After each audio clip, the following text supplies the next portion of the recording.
கொடைக்கானல் அன்னை தெரசா மகளிர் பல்கலைக்கழகத்தின் 32வது பட்டமளிப்பு விழா வருகிற நவம்பர் 6ஆம் தேதி நடைபெற உள்ளது.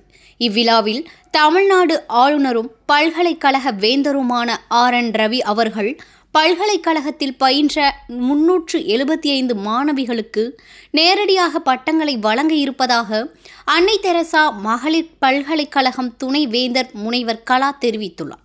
திண்டுக்கல் மாவட்டம் கொடைக்கானல் அட்டுவம்பட்டியில் அமைந்துள்ள அன்னை தெரசா மகளிர் பல்கலைக்கழகத்தின் 32வது பட்டமளிப்பு விழா வருகின்ற நவம்பர் 6ஆம் தேதி அன்று கொடைக்கானல் அன்னை தெரசா பல்கலைக்கழகத்தில் நடைபெற உள்ளதாகவும், இவ்விழாவில் தமிழ்நாடு ஆளுநரும் பல்கலைக்கழக வேந்தருமான RN ரவி அவர்கள் பல்கலைக்கழகத்தில் பயின்ற 375 இளங்கலை முதுகலை ஆராய்ச்சி மாணவிகளுக்கு நேரடியாக பட்டம் வழங்க உள்ளார்கள்.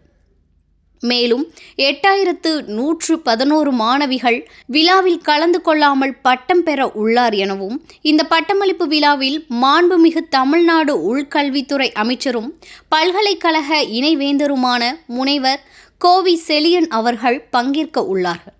அதேபோல ஒடிசா மாநிலம் பெர்ஹாம்பூர் பல்கலைக்கழக துணைவேந்தர் பேராசிரியர் கீதாஞ்சலி தாஸ் அவர்கள் சிறப்பு விருந்தினராக கலந்து கொண்டு பட்டமளிப்பு விழாவில் பேருரையாற்ற உள்ளார்கள். பல்கலைக்கழக ஆட்சிக்குழு உறுப்பினர்கள் மற்றும் கல்விக்குழு உறுப்பினர்கள் பட்டமளிப்பு விழாவில் கலந்து கொண்டு சிறப்பிக்க உள்ளார்கள் எனவும் பல்கலைக்கழக துணைவேந்தர் முனைவர் கலா தெரிவித்துள்ளார்.